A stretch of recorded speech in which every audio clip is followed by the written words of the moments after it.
Ele estará trazendo para nós um ensino sobre carismas e ministérios para a glória de Deus, é o tema. Carismas e ministérios para a glória de Deus. Peço que você, sentado mesmo, estenda suas mãos e rezemos para que este momento seja um momento de confirmação de tudo aquilo que Deus já pôs no coração deste nosso irmão. Vem, Senhor, com o teu poder, com a tua unção, renovando, Senhor, agora tudo aquilo que o Senhor já colocou neste coração, tudo aquilo que já está preparado, que já foi inspirado, atualizando, Senhor, as profecias, as moções, o entendimento, Senhor, da tua vontade. Que o teu Espírito, Senhor, fecunde nele e em nós, Senhor, a tua graça de tal forma que este momento seja de crescimento, seja um momento de maturidade para a renovação carismática católica do Brasil. Abençoa a vida dele, da família e de todos nós que estamos aqui. Ave Maria, cheia de graça, o Senhor é convosco. Bendita sois vós entre as mulheres, e bendito é o fruto do vosso ventre, Jesus.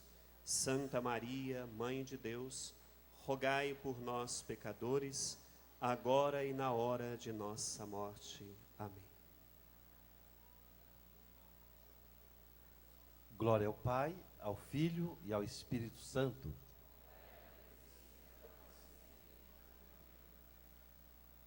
Irmãos e irmãs,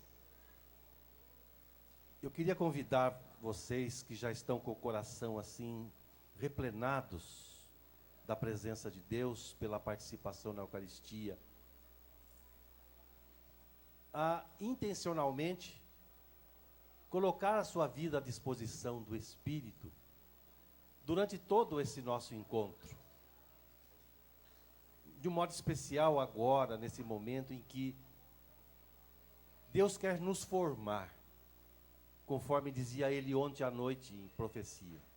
Deus quer nos formar. João Paulo dizia às lideranças da renovação, tempos atrás, que era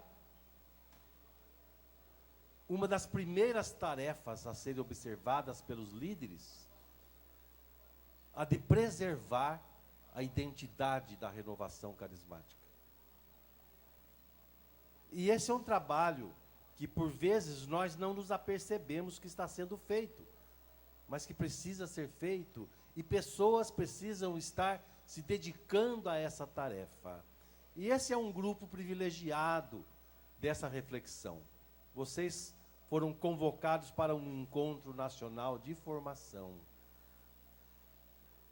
Nós temos notícias de tantos sacrifícios que muitos de vocês fizeram para estar aqui. Quantas renúncias de lugares tão longínquos, renunciando a tantas outras possíveis atividades. Por certeza aqui vieram com a esperança de encontrar alguma coisa durante esse encontro. Não valeria a pena a renúncia? Não seria razoável o sacrifício se não fosse pela esperança viva de encontrar aqui alguma coisa que nos fizesse voltar para casa diferentes, melhores do que quando aqui chegamos.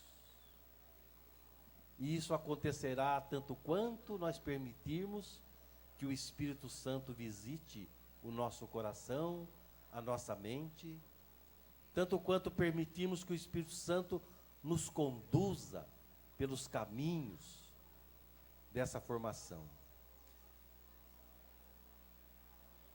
Nós vivemos no tempo do Espírito. Houve um tempo em que o Pai se manifestou pelos profetas, noutro, o Filho se encarnou e por aqui esteve, por um limitado tempo, porque se limitou na nossa natureza e devia morrer na nossa natureza, e nos deu o Espírito Santo, cuja missão começou em Pentecostes e não tem tempo para acabar. Dizia Jesus que ele estaria eternamente conosco, a nos revelar a verdade, a nos recordar tudo o que ele mesmo dissera e falara, a dar testemunho dele, a nos convencer do pecado, da justiça e do juízo.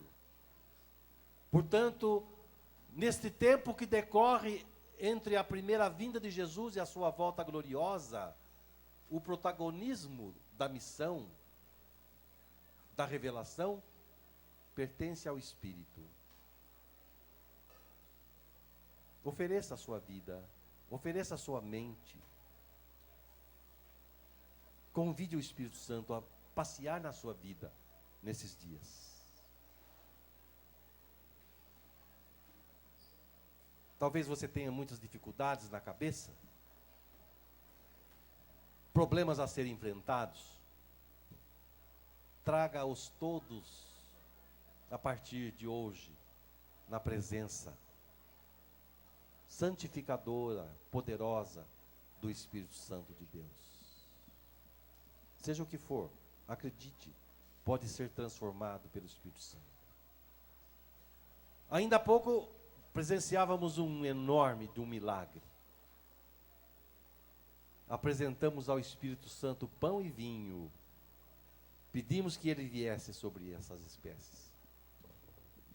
E com a presença do Espírito, pão e vinho se transubstanciaram em corpo e sangue verdadeiros de Jesus. Não há o que o Espírito não possa fazer na sua realidade.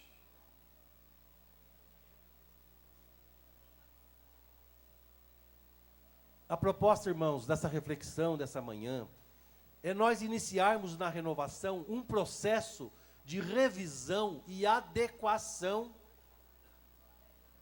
daquilo que a gente entende por ministérios que tem sempre no seu bojo, na sua base, um carisma.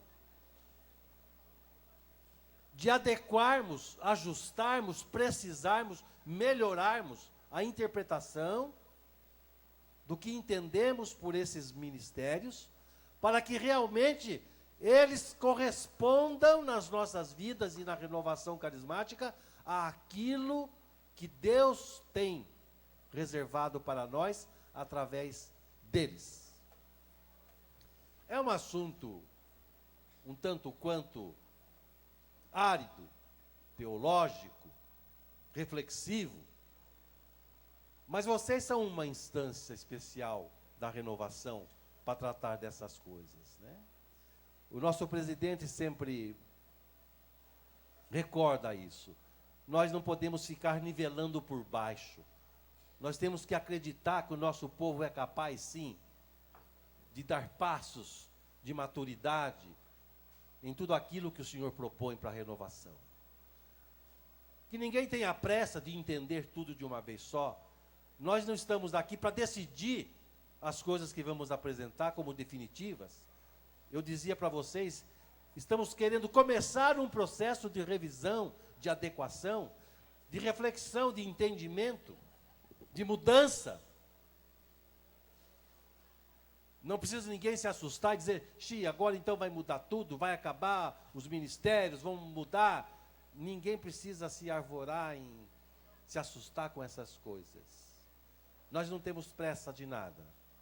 Estamos começando o processo. Mas ele é necessário. Não é feio mudar de ideia. O feio é não ter ideias para mudar. E Deus quer que nós façamos uma leitura mais adequada daquilo que estamos exercitando na renovação até hoje.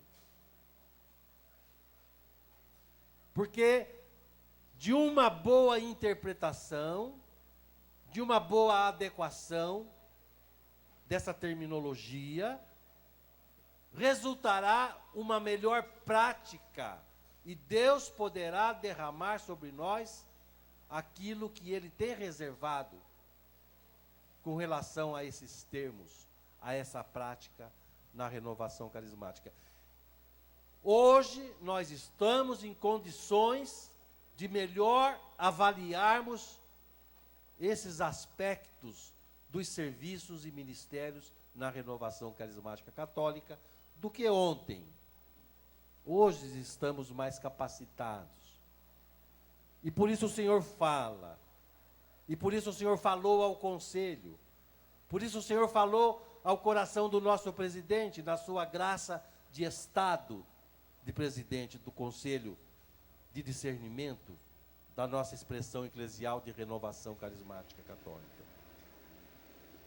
E quando Deus fala, também não espera que a gente entenda tudo de uma vez. Deus fala, Deus profetiza, e o profeta anuncia, e depois é preciso correr atrás para ir entendendo e adequando e se ajustando ao que Deus falou. Conto um pouco da história dos ministérios, ainda que rapidamente, que o nosso tempo não permite nos aprofundarmos. As pessoas da área da formação conhecem esse livro, Carismas e Ministérios na Renovação Carismática Católica. Aqui nós temos um histórico da evolução do conceito de ministério através da história e dos últimos documentos do século passado para cá. Tem aqui as indicações principais, tem aqui uma indicação bibliográfica de 110 livros, para aqueles que quiserem conhecer mais de perto essa história. E a proposta da presidência é que, a partir de agora, a gente instaure um processo exatamente para acrescentar a essa reflexão aqui, que foi válida, boa, feita 7 anos atrás, acrescentar aqui um novo capítulo, com uma nova visão, com uma nova interpretação. E esse novo capítulo, dizia Marcos Volcan, ele gostaria que fosse escrito por todos nós. Então a gente espera a contribuição de vocês, que saindo desse encontro vocês possam realmente dar a sua opinião, o seu palpite, concordar, discordar, apontar sugestões, e a gente juntos escrever um novo capítulo ou alguns capítulos dessa história dos ministérios na renovação carismática católica. Então essa é uma das intenções.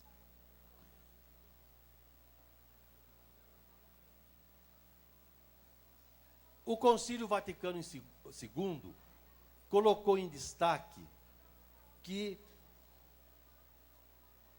não era apenas através dos sacramentos, documento Lumen Gentium do Concílio sobre a Igreja, números 4 e 12, não era apenas através dos sacramentos que Deus atuava no meio do povo, do seu povo. Mas também, dizia lá, através de dons e carismas, esse Espírito Santo orna de virtudes o seu povo e expressa no seu povo e se expressa nele através de dons hierárquicos e carismáticos. Ou seja, há serviços, há ministérios da ordem institucional, dons hierárquicos, decorrentes do sacramento da ordem, e há dons carismáticos, dados mais livremente ao povo de Deus. Esses acontecem numa frequência não previsível, e os hierárquicos numa constante presença, porque necessários à vida da igreja, necessários ao governo da igreja, necessários à própria essência da igreja, através dos sacramentos. E aos poucos, então, se começou a falar de se enxergar no trabalho também dos leigos uma certa ministerialidade. Só que, infelizmente, de repente, muitos começaram a crer que era possível que os leigos participassem também dos ministérios hierárquicos. E ainda existe alguns por aí que sonham com uma igreja totalmente ministerial, onde todos podem exercer de tudo. Uma grande diferença nossa com os irmãos protestantes, né? Aqui é só o padre, é só o sacerdote, só o ordenado que consagra, não tem outro. Não adianta sonhar outra coisa. Mas por conta disso, logo depois do concílio, alguns anos depois, Paulo VI ainda, que tinha conduzido o concílio ao seu final, escreveu um documento, um motu próprio, se chama o documento, Ministeria Quaedam, onde ele procura dar alguns passos no entendimento dessa questão dos ministérios ordenados. Entre outras coisas, Paulo VI passa com esse documento a considerar o leitorato e o acolitato, a função de leitor e de acólito, como ministérios que poderiam ser instituídos, não através do sacramento da ordem.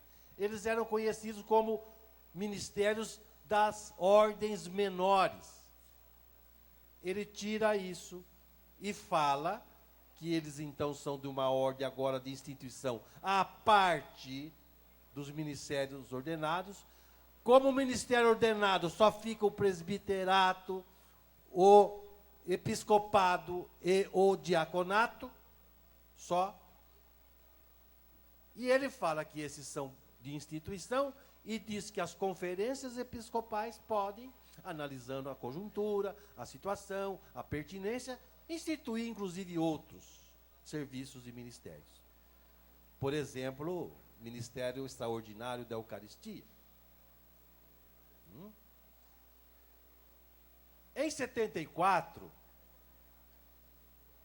o cardeal Sunes, que nos acompanhava desde o comecinho, reúne um grupo de teólogos eminentes e um grupo de estudiosos da teologia para, em Bruxelas, emitir orientações teológicas e pastorais para a renovação carismática católica. 74. Eminentes teólogos, os grandes teólogos pneumatológicos do século, Heribert Millen, Yves Congar, os dois maiores, e entre eles o próprio Joseph Ratzinger, em 74. Fazia parte do grupo que emitiu esse documento, que muitos de vocês conhecem, documento de Malines I, ou Orientações Teológicas para a Renovação Carismática Católica. Edições Loyola tem edição de relançamento. E aí, nesse documento, entre outras coisas, nos diziam esses grandes teólogos, entre eles o Papa de hoje, que não existe na igreja um grupo especial de carismáticos. Todos nós, de alguma forma, somos carismáticos, em certo sentido. E, diziam eles, não há ninguém na igreja que não tenha um carisma e que, portanto, não tenha um ministério a exercer nela, ou um serviço a prestar.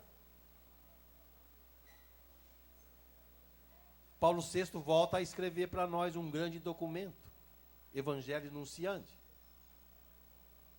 Nele, ele fala do Ministerium Quaedam e fala da necessidade de continuarmos avançando no estudo, porque ainda não estava claro muitas coisas nessa história dos ministérios. O nosso teólogo brasileiro Libânio faz a introdução da edição, não sei se da Loyola, das Vozes, do documento, e aí ele fala que o Papa está dando um grande avanço, corajoso, ao tratar desse assunto, que era muito controverso, muita gente achando que podia fazer coisas da área do outro, leigos e clero, e fala, mas nós não devemos ter medo de mexer nisso, só vai nascer uma igreja madura, se nós tivermos a coragem de tratar desses temas com seriedade. Dizia ele lá, em 75. Depois vem João Paulo II e escreve para nós, a Christi Fidelis Light. Nesse documento, no número 23, João Paulo volta a tratar do tema dos ministérios. E ele fala, olha, é urgente, é preciso que a igreja se debruce sobre esse tema.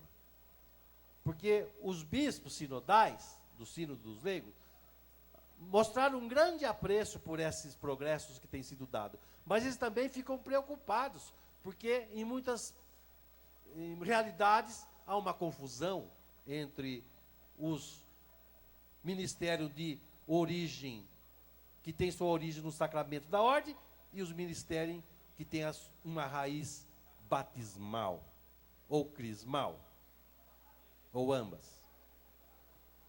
Manifesta essa preocupação e fala, por isso eu pedi um parecer de alguns dicastérios de Roma, do Vaticano, sobre o assunto. Então sai uma instrução geral.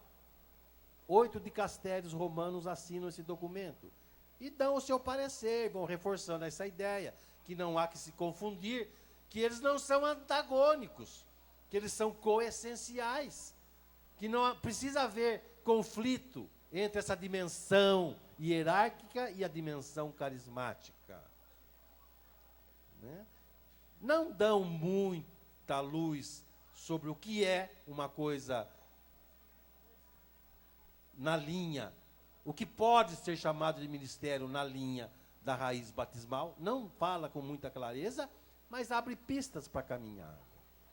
A renovação, por conta daquela reflexão dos teólogos lá com o cardeal Sunes, e por conta do progresso desses documentos que vão surgindo, dessa instrução de João Paulo II com os dicastérios romanos, a renovação se apropria do termo e começa a usá-lo nos seus serviços variados. E a gente se constitui em ministérios, o que é muito importante. Porque o ministério supõe a presença de um carisma. E o carisma é a parte essencial da nossa identidade. É parte essencial. Então, era alguma coisa que dizia respeito à nossa própria identidade, à nossa razão de existir. E a renovação, então, abraça, de uma forma diferente. A renovação não é a única que tem serviços e ministério, mas ela organiza os seus serviços de ministério o seu serviço em ministério. Ela fez isso. Nem todos fizeram. Nem todos usam essa terminologia. Ela fez e dedicou-se a estudar, a aplicar as razões por que fazia. Bom, chega num certo momento, sai um documento da igreja, documento 53, famoso, né, uma honra para nós, um documento dirigido a nós, ainda que aplicável a todos os movimentos, diz ele no fim, onde no número 29, o documento vai dizer: evite-se o uso do termo ministério da maneira como é usado na renovação carismática, porque pode dar margem a isso e aquilo outro. Quer dizer, tudo aquilo que nós já dizíamos que não era para fazer, nós não estávamos querendo participar de nada das coisas que são da ordem. Mas, diziam os nossos bispos, alguns que fizeram aquele documento, que havia esse risco de misturar as coisas, de confundir as coisas. Então a renovação nominou os seus serviços de secretarias. Era um jeito. Pedir, vamos obedecer. Nós não tínhamos essa intenção de estar misturando, mas está acontecendo. Para que catacumba a gente vai agora? Vamos nos esconder debaixo da secretaria. E assim foi por alguns anos. E aí começa a surgir, e a evoluir as coisas, e vão saindo pronunciamentos de bispos aqui e acolá, e documentos. O próprio João Paulo II, na catequese Tradenda, falava que, por exemplo, a catequese não é um ministério? Depois, na Redemptoris Missio, mais para frente, ele fala, o ministério dos catequistas, e vai por aí adiante. Quer dizer, vejam que, né, ainda não estava muito claro para a própria igreja. Até que, no Brasil, 2 bispos, Dom Marcelo Carvalheira, lá no norte, nordeste, e aqui, Dom Angélico Bernardino, propõe à CNBB de fazer um estudo sobre isso. Bom, tá esse buchicho por aí todo, vamos nos dedicar como conferência. Então, surge um documento provisório da série verde, número 77, onde a igreja se debruça a falar sobre os ministérios dos leigos. A igreja participa, nós fomos chamados a participar, dar o nosso parecer, estivemos lá no Regional Sul 1 falando sobre os ministérios, e, para concluir, se constitui aquilo que hoje nós temos como documento da CNBB, número 62. Missão e ministério dos leigos e leigas cristãos. Resultado desse documento. Então começávamos a pensar, se a CNBB, que no 53 falava X, agora no 62 está falando Y, e se outros pronunciamentos têm sido feitos, ainda que eles não tenham falado no documento 62, olha, os leigos podem usar esse termo, nós na renovação achamos que era hora de reassumirmos o que era nosso. Na nossa leitura, aquela proibição estava caducada, porque o 62 nos chamava assim, missão e ministérios dos cristãos leigos e leigas. O 77 era aquela dos leigos e leigas cristãos, inverteram o adjetivo, né? Se eles estão agora no documento, e a definição que aqui dá, é a definição que nós sempre defendemos, por que nós não voltamos a usar o termo ministério para nós? Foi quando, então, escrevemos esse livro, Carismas e Ministérios na Renovação, porque são os carismas como nós tratamos na renovação, a serviço da igreja, claro, na igreja, nós somos uma expressão de igreja. E fizemos um grande encontro, 7 anos atrás, com esse público, com esse tipo de público. Era o encontro das secretarias. E aí nós voltamos a assumir o termo ministério. Não é uma simples troca de nome. O termo secretaria está ligado mais à dimensão organizacional. Você vai escolher um secretário, você escolhe alguém segundo critérios organizacionais. Critérios que capacitem a pessoa do ponto de vista da organização técnica para fazer aquilo. Ao passo que o ministério tem que ser escolhido a partir de uma escuta do Espírito, avaliando-se na raiz de quem está sendo escolhido há o carisma para aquele serviço. Ou seja, tirar o excesso do eu, do humano, e deixar que Deus esteja mais presente no ministério. Que o ministério seja a expressão de um carisma, e não de um serviço apenas. Técnico. Muda os critérios. Então não é uma questão semântica, não. É de caráter. É de natureza. Do ministério, nós esperamos que ele manifeste, não uma organização. Isso é muito bom também. Mas esse não é o critério último. O critério primeiro e final é que ele seja, que ele tenha, que ele represente o uso continuado de um carisma, a serviço do povo, reconhecido pela Assembleia, pela comunidade, pelo organismo que o gerou. E aí veio muita pancada, daqui e de lá.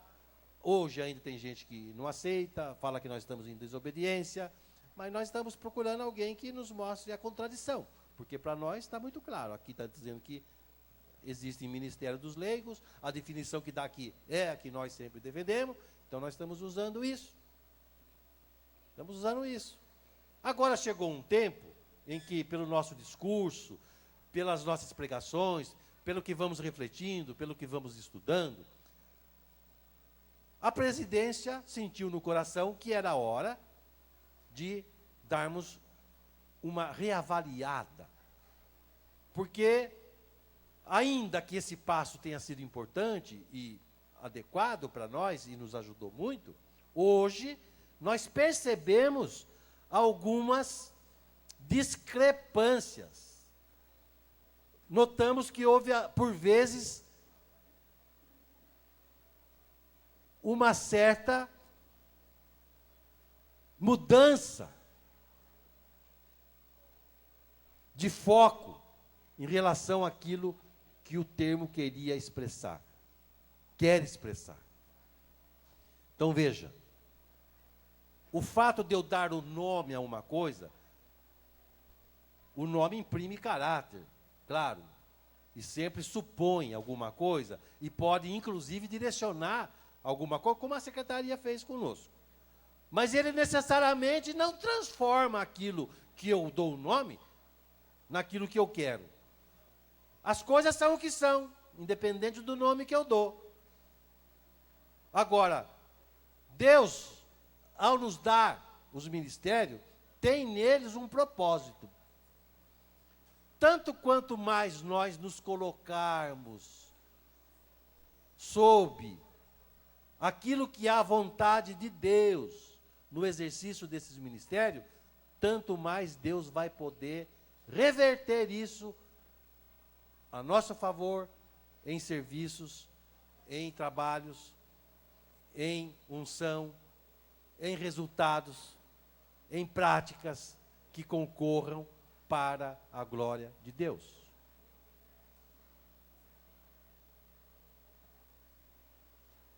O fato de eu dar o nome, ainda que possa imprimir um certo caráter, não promove alguma coisa no seu status, de uma coisa que não é para o que eu gostaria que fosse. Não. Pode atrapalhar. Quando eu determino alguma coisa, por exemplo, no nosso caso concreto, quando se trata de uma coisa que não é um ministério, e eu o enquadro como ministério, eu gero uma expectativa sobre aquela realidade, que essa realidade nunca vai poder corresponder. E gera frustração, gera a sensação de incapacidade, de desserviço, porque eu dei um nome, e por causa desse nome eu espero um resultado. Então pode mais atrapalhar do que nos ajudar. Mas eu quero agora falar de 4 pontos práticos que talvez ajude melhor, ou talvez confunda um pouco mais, isso é bom, mas que dão assim uma direção de reflexão para que nós comecemos a pensar e verificarmos como nós nos enxergamos nesses trabalhos, como nós nos vemos nesses ministérios, como nós nos avaliamos. E isso é o retorno que a gente quer de vocês. Sejam vocês nos escrevendo, mandando e-mail, falando com o seu coordenador de ministério de formação, ou de qualquer outro ministério, o seu coordenador diocesano, de cidade, para que tudo isso chegue à renovação. O conselho já está trabalhando nisso. Hoje, os nossos workshops vão trabalhar sobre isso. Né? E a coordenadora da formação, da comissão de formação, reuniu com todos os coordenadores de ministério. E aí, é sempre essa ansiedade de já querer saber o que é isso, o que é aquilo. Eu também não tenho resposta. Nós temos que descobrir junto, que ouvir junto. Né? Estamos todos abertos a isso hoje. Então eu quero fazer esses passos agora com vocês. Não se preocupe se você não assimila tudo. Não fique agora, não está entendendo, entrou numa fase, está perdendo a unção do Espírito, e acabou, mudou tudo. Não, fica tranquilo. Tenha certeza que a instância de discernimento que se decidiu por isso, é a instância legítima pela qual o Espírito Santo fala conosco. Fala com a renovação carismática. Fica tranquilo. Nós não temos pressa, não. Não tem tempo para marcar quando que nós vamos escrever esse capítulo. Mas nós precisamos caminhar. Precisamos adequar melhor para servir melhor a igreja, para cumprir melhor com o nosso carisma, com o nosso papel. Quero que você pregue a primeira carta de Pedro, no capítulo 4, que é um texto básico, fundamental para a nossa reflexão de hoje.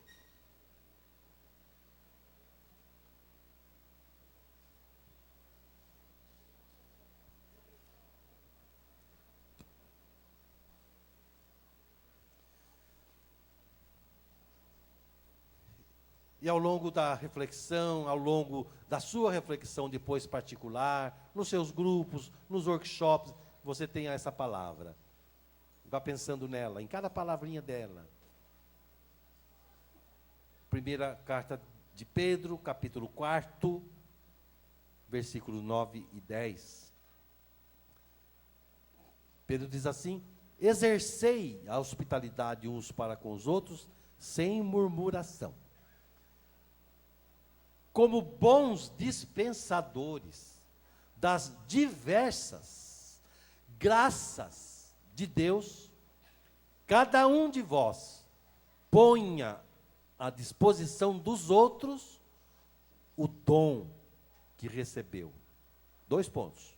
A palavra para anunciar as mensagens de Deus, um ministério para exercê-lo com uma força divina, a fim de que, em todas as coisas, Deus seja glorificado por Jesus Cristo.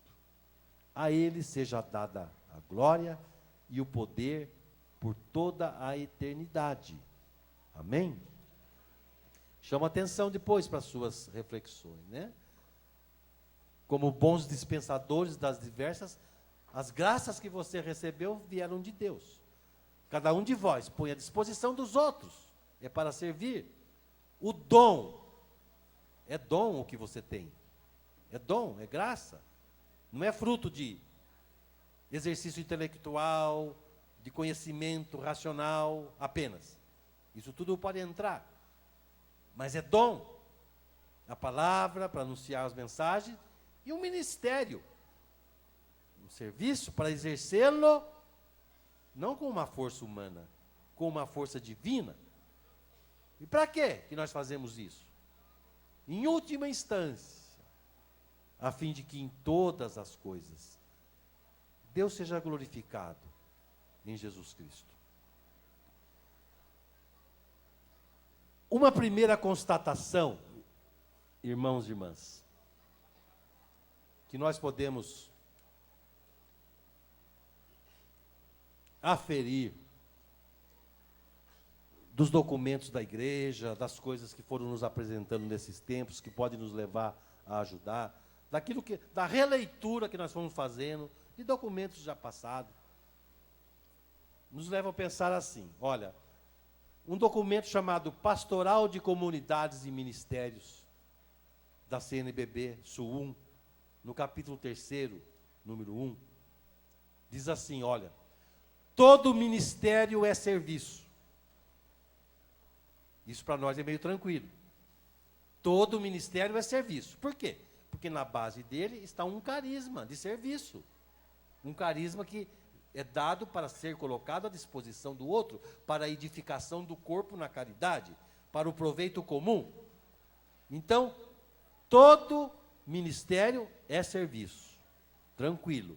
Aí o documento fala, mas nem todo serviço ou atividade pastoral dos leigos é ministério.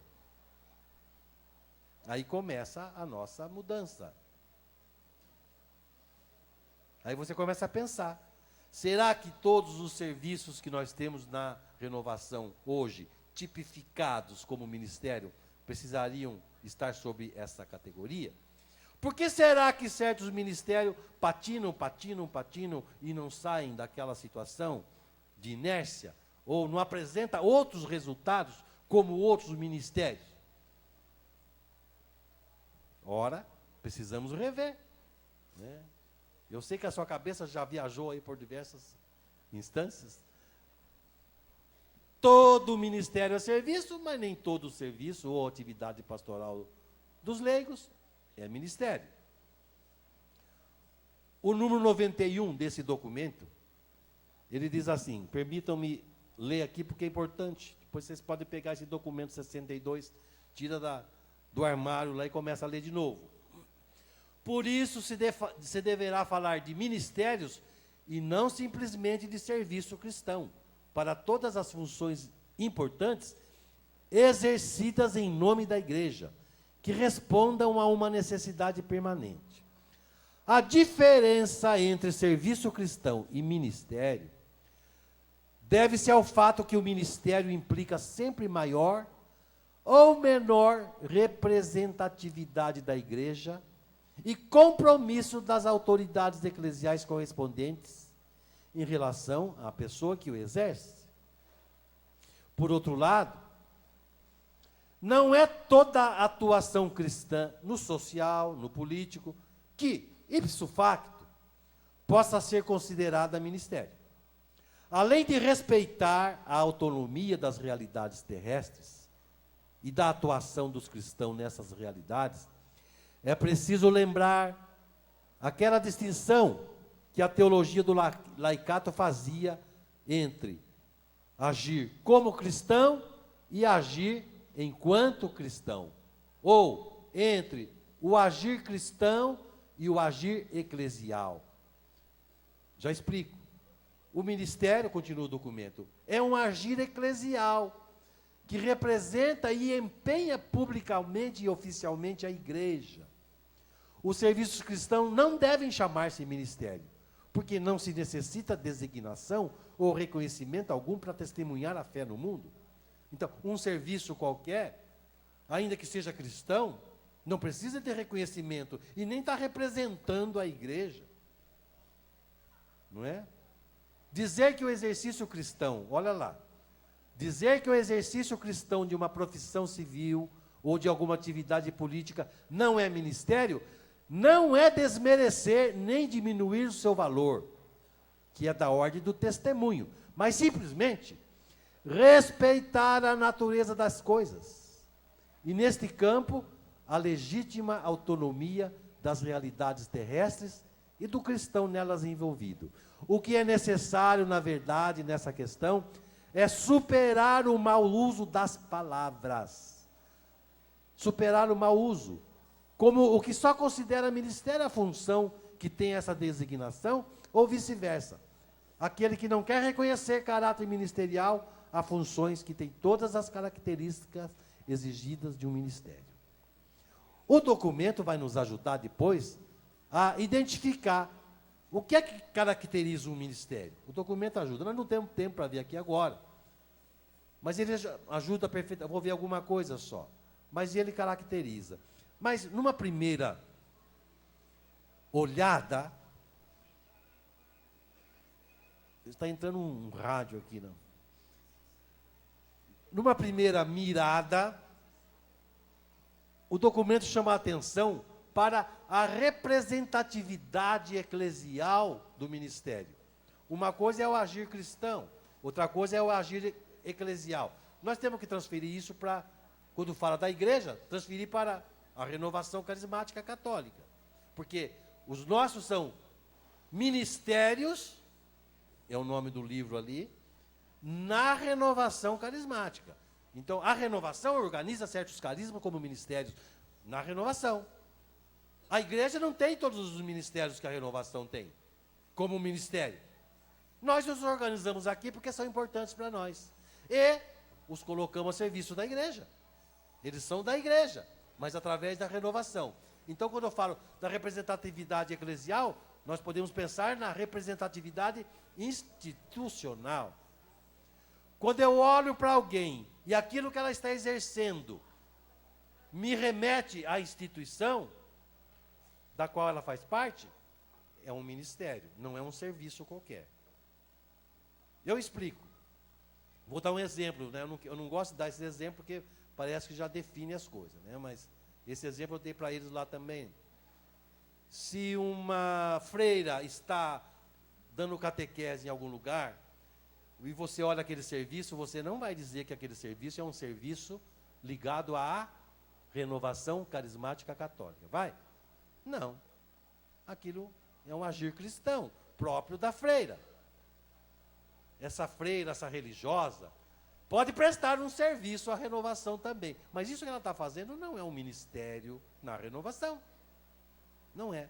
Agora, se você vê um irmão chegar aqui, né, e começar a dizer assim: o senhor está me falando no meu coração que tem uma mulher aqui que está assim, assim, assada.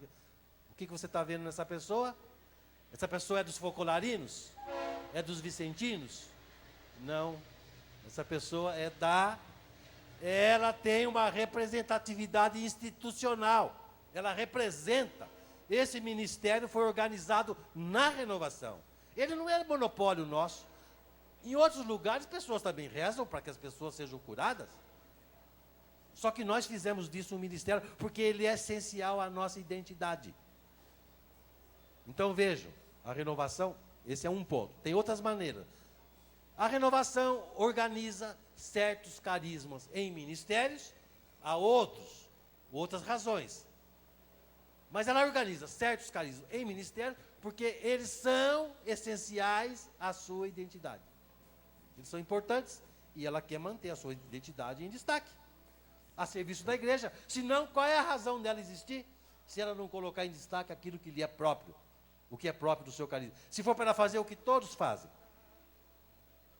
Então, ministério precisa ter uma certa representatividade institucional, orgânica, do organismo que o geriu, que o gerou. Então, para a nossa cabeça, nesse momento, todo ministério é um serviço, mas nem todo serviço é ministério. Então, tem alguns serviços na renovação que talvez não precisem ser classificados como ministério. E eles vão ser mais úteis quando nós os bem identificarmos naquilo que eles são. Vão deixar de ter um peso de querer corresponder a uma coisa que eles não são. Eles vão servir melhor, não é diminuir. Não é diminuir. Segunda constatação, o documento 83 fala assim, veja se não é a nossa linguagem. Há forte tendência hoje na teologia e na prática pastoral de considerar ministério fundamentalmente o carisma que assume a forma de serviço à comunidade ou ao grupo e a sua missão no mundo e na igreja, e que por esta, como tal, é acolhido e reconhecido. Ministério é, antes de tudo, um carisma, o número 84, ou seja, um dom do alto, olha lá Pedro, do Pai, pelo Filho, no Espírito, que torna o seu portador apto a desempenhar determinadas atividades, serviços e ministérios em ordem à salvação. É em ordem à salvação. E agora o número 85. Nem todo carisma, porém, é ministério. Nós falávamos o quê? Todo ministério é serviço. Nem todo serviço, porém, é ministério. Agora vem dizer que o ministério é essencialmente um carisma, mas nem todo carisma é ministério. Ou seja, existem carismas que são apropriados para a criação de ministérios. Eles sugerem, eles implicam para a sua subsistência, para a sua utilidade, para a sua melhor abrangência, eles precisam ser constituídos em ministérios. O uso continuado deles vai resultar no ministério. Há carismas, então, próprios para a criação de ministérios. Podemos até dizer, bem lembrado, né? Para a fundação de ministérios e serviço. Há carismas que são apropriados para isso. Mas há carismas que são destinados ao aperfeiçoamento dos ministérios. Eles por si não têm que se constituir em ministérios. Eles podem ser carismas de assistência, de assessoria, de serviço, de incrementação dos ministérios, daquele carisma que é o ministério.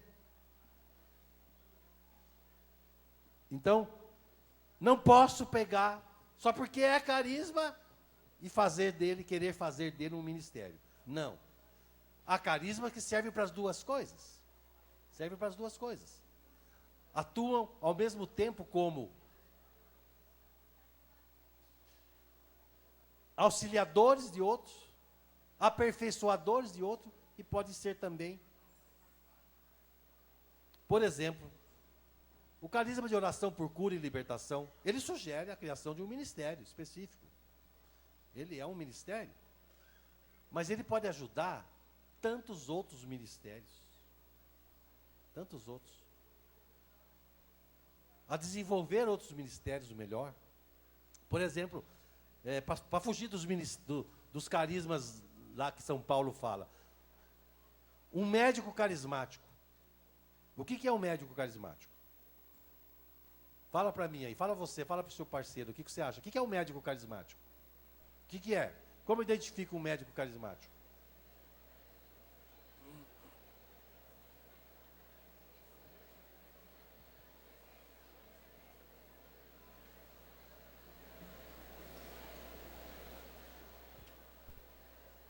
Então,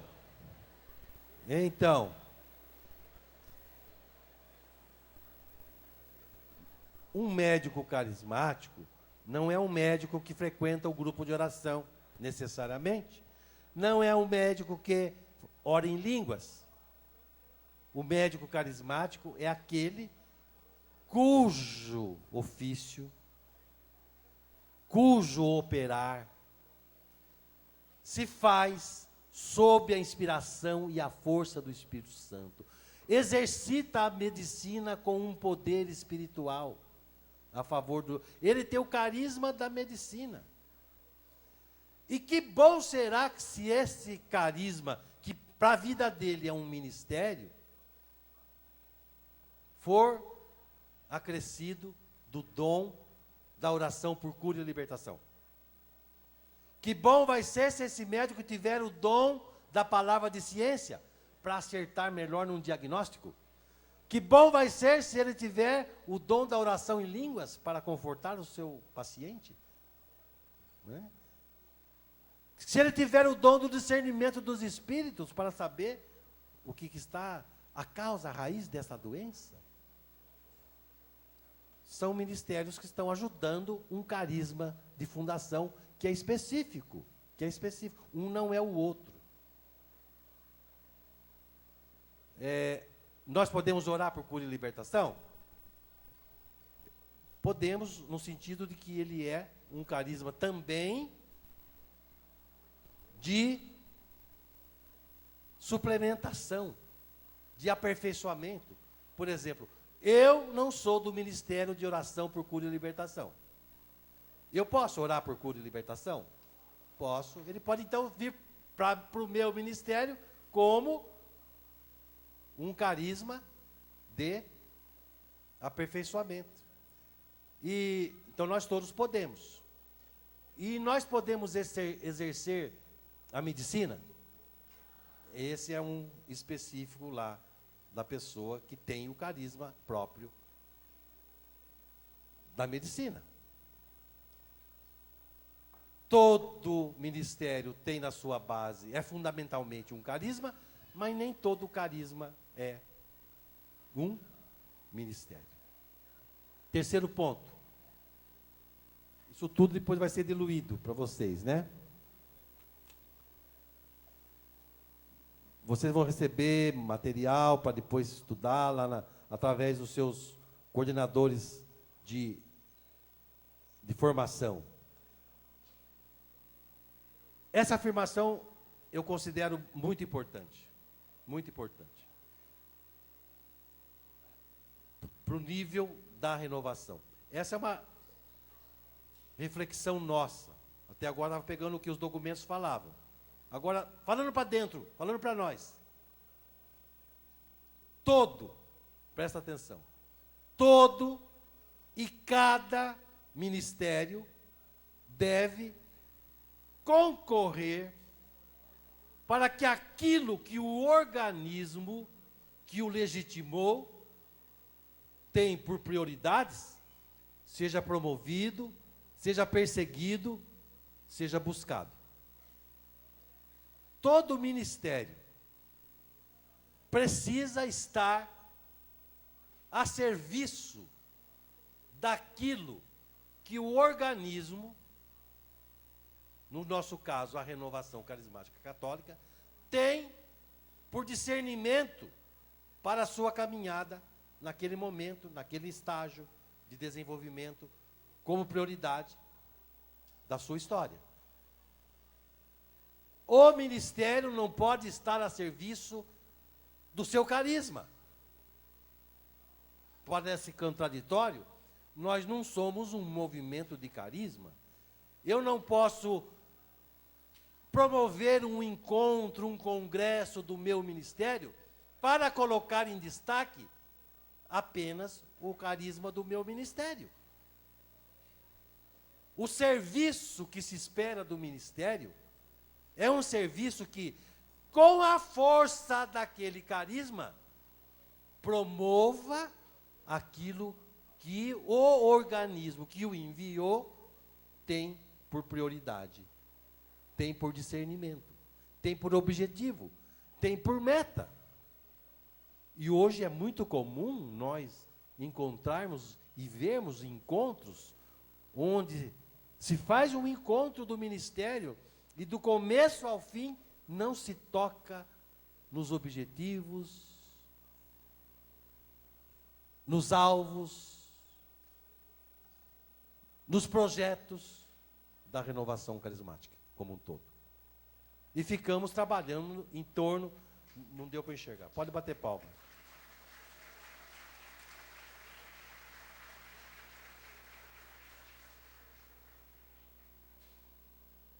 Cada ministério tem que estar a serviço daquilo que é a essência da renovação carismática católica. No nosso caso, a serviço da igreja, para a glória de Deus Pai, mas levando em conta o que Deus quer para o movimento. São ministérios constituídos na renovação.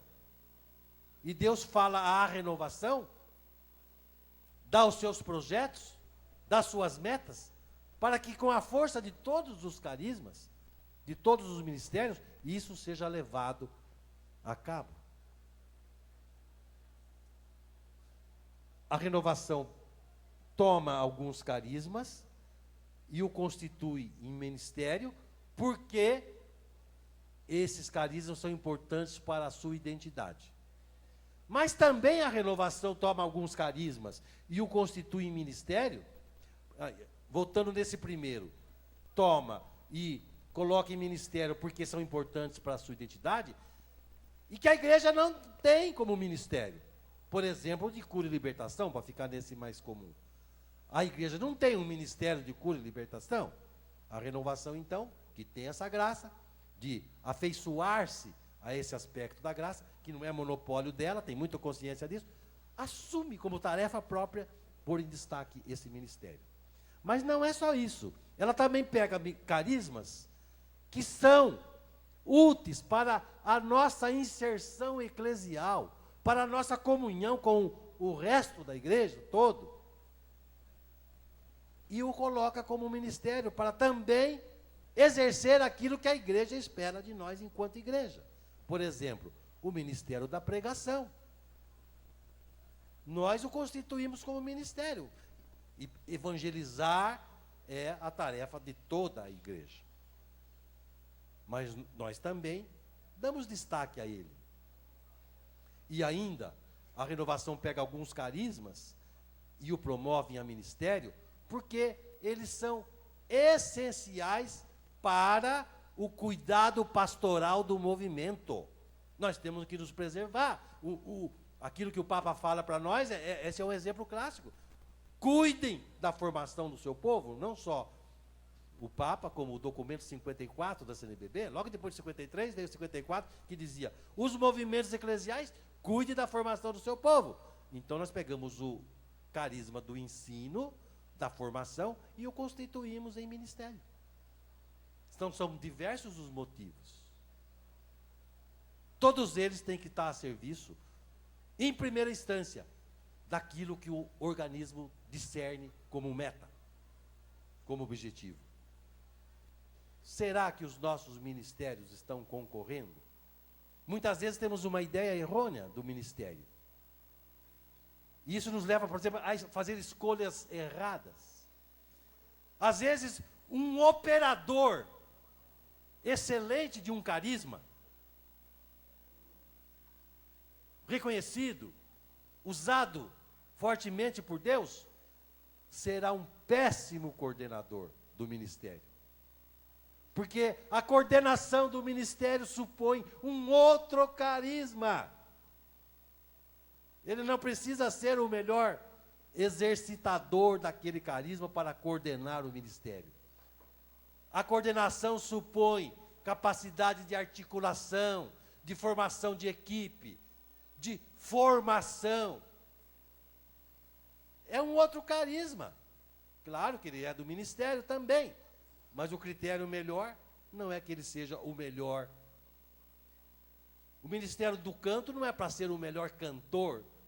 O ministério não está aqui para cantar e exibir músicas bonitas. Isso faz parte, tem o seu momento. Está aqui para levar a Assembleia a cantar, para despertar na Assembleia e no povo da renovação e da igreja a apreciação pela liturgia, na música, adequação correta, não é? Será que nós estamos atendendo a essa dimensão? São perguntas que nós fazemos para que você comece a pensar, se pensar, olhar para a sua vida, para a vida que te rodeia e dar opiniões a respeito disso. E dar opiniões. Queremos construir essa nova reflexão, esse novo momento. Adequar os termos para que possamos servir melhor. E eu quero concluir com uma quarta observação, como eu dizia. Aqui falta nós conversarmos sobre a organicidade dos ministérios, muito importante. Se é legítimo a gente tratar de cada ministério na sua especificidade, nas suas características próprias, também não podemos descurar de tratá-los na sua eclesialidade de comunhão, na sua ministerialidade orgânica, na sua subsidiariedade. Mas isso a gente vai se desdobrar depois. O que eu quero concluir, e eu acho que isso é fatal para a renovação carismática católica, para a minha vida, para a sua vida, nos ministérios. Muitas são as dificuldades, irmãos, muitas são as dificuldades que nós encontramos no exercício do ministério. Mas há uma que pode nos levar à condenação. Há uma que, se errarmos, poderá nos custar a vida eterna. Deve falar alto no coração de cada carismático, de cada pessoa na igreja, aquele discurso de Jesus. Quando dizem para ele: Senhor, não foi no teu nome que nós expulsamos demônios? Não foi no teu nome que nós curamos as pessoas? Não foi no teu nome que nós profetizamos? E ele vai dizer: afastem-se de mim. Afastem-se de mim. Jesus não fala: não, vocês não fizeram isso não. Não, sabe que até vocês fizeram mesmo? Mas afastem-se de mim. Mas fizemos no seu nome, pois é. A quem vocês estavam glorificando? O quanto de amor vocês colocaram nisso? O quanto de santidade estava no exercício do seu ministério? É um risco chegarmos lá, depois de termos feito tudo isso, e escutar do Senhor: afaste-se de mim. O que nós podemos fazer para que esse dom do alto, que nos foi conferido por um carisma, não se torne uma arma contra nós e uma causa de condenação? A resposta, irmãos e irmãs, está na busca da santidade. Deus não confere carismas a você por causa da sua santidade, mas para que o carisma produza tudo aquilo que Deus quer na sua vida, e para que você não seja como um sino que retine, é preciso que você... Deus sabe da sua fraqueza, Deus sabe do seu pecado, Deus sabe que você vai errar, Deus sabe que você vai cair. Mas é preciso que você mostre disposição de buscar a santidade no exercício de tudo o que você faz no nome do Senhor. Aleluia. Glória a Deus.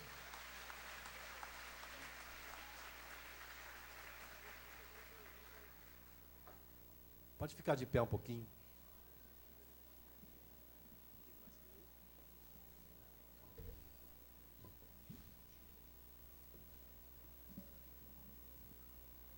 Coloca a mão no seu coração um pouquinho. Nosso coração que simboliza a expressão dos nossos sentimentos. E vai dizendo assim: Senhor Jesus, Senhor Jesus, nesta manhã, eu quero renovar quero renovar a entrega da minha vida a entrega da minha vida nas tuas mãos. nas tuas mãos. Eu quero te louvar e bendizer, Senhor, Eu quero te louvar e bendizer, Senhor, pela graça pela graça dos carismas e ministérios dos carismas e ministérios na vida da renovação. na vida da renovação. Obrigado, Senhor, Obrigado, Senhor, por nos haver concedido por nos haver concedido descobrir descobrir nesses tempos nesses tempos essa possibilidade essa possibilidade de sermos de sermos portadores portadores de dons e carismas de dons e carismas do seu Espírito Santo. do seu Espírito Santo. Faze, Senhor, Faze, Senhor, com que esses carismas e ministérios com que esses carismas e ministérios na minha vida na minha vida promovam a sua glória, promovam a sua glória, promovam a sua igreja. promovam a sua igreja, Que eu possa, Senhor, que eu possa, Senhor, na renovação carismática, na renovação carismática, servir ao seu povo servir ao seu povo adequadamente. adequadamente. Eu quero, Senhor, Eu quero, Senhor, assumir o meu posto assumir o meu posto segundo o seu coração. segundo o seu coração. Tira de mim Tira de mim tudo aquilo que não é seu, tudo aquilo que não é seu, que eu faça a sua vontade. que eu faça a sua vontade. Eu assumo, Senhor, Eu assumo, Senhor, segundo a sua vontade, segundo a sua vontade, o posto, o posto, a missão, a missão, a tarefa a tarefa que o Senhor quer. que o Senhor quer. E eu tenho pressa, E eu tenho pressa, porque eu sei porque eu sei que o Senhor tem pressa. que o Senhor tem pressa. Obrigado, Senhor. Obrigado, Senhor. Apressai-vos em assumir vossos postos, Ampliai a vossa visão. ampliai a vossa visão, Apressai-vos. apressai-vos em assumir vossos postos. Foi Deus que ordenou. Foi Deus que ordenou, E nós temos que e nós obedecer. temos que obedecer. O Senhor